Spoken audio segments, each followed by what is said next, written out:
बहुत अच्छा लगा आपको सुन के।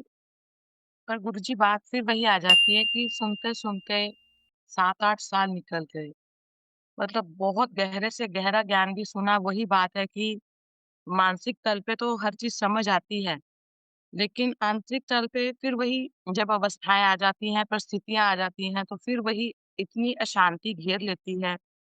तो उसका तो वही बात है कि जो जैसे रोज़ एक टेबल काँच का टेबल है, उसकी सफाई करते हैं तो दिन में एक बार साफ किया, उसके ऊपर फिर धूल आ गई, फिर साफ किया, फिर धूल आ गई।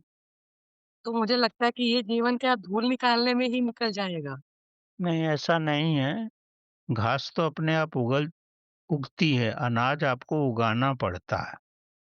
घास तो अपने आप उगेगी और उसको आपको रोज़ ही निकालना पड़ेगा, ये संसार का नियम है। अब मैदान में देखो, गेहूँ तो आप उगाते हो ना, घास तो रोज़ निकालनी पड़ती है। तो इससे ये संसार का जो नियम है उसके अनुसार ही चलना पड़ेगा।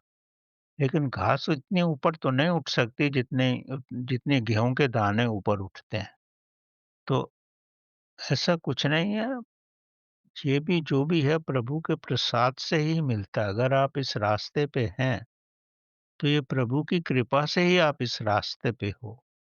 इस संसार में तो 8 बिलियन लोग हैं, कितने लोग इस रास्ते पे हैं?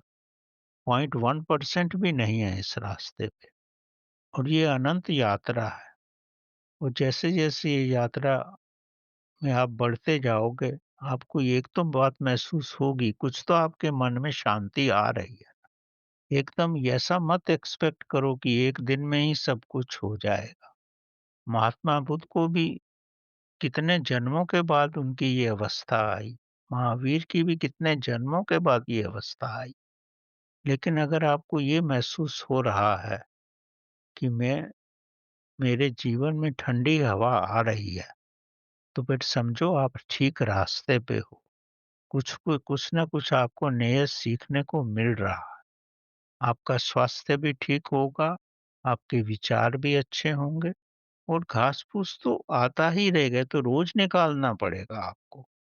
आप ये मत समझो कि घास-फूस को निकालना नहीं पड़ेगा, सबको निकालना पड़ता है। प्रभु ने संसार बनाया ही ऐसा है।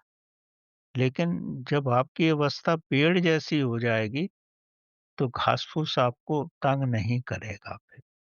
तो गाय ही आके उसको खा जाएँगी। तो आप प्रभु को फल देंगे, प्रभु को सुगंध देंगे और आपका जीवन भी शांतमय हो जाएगा।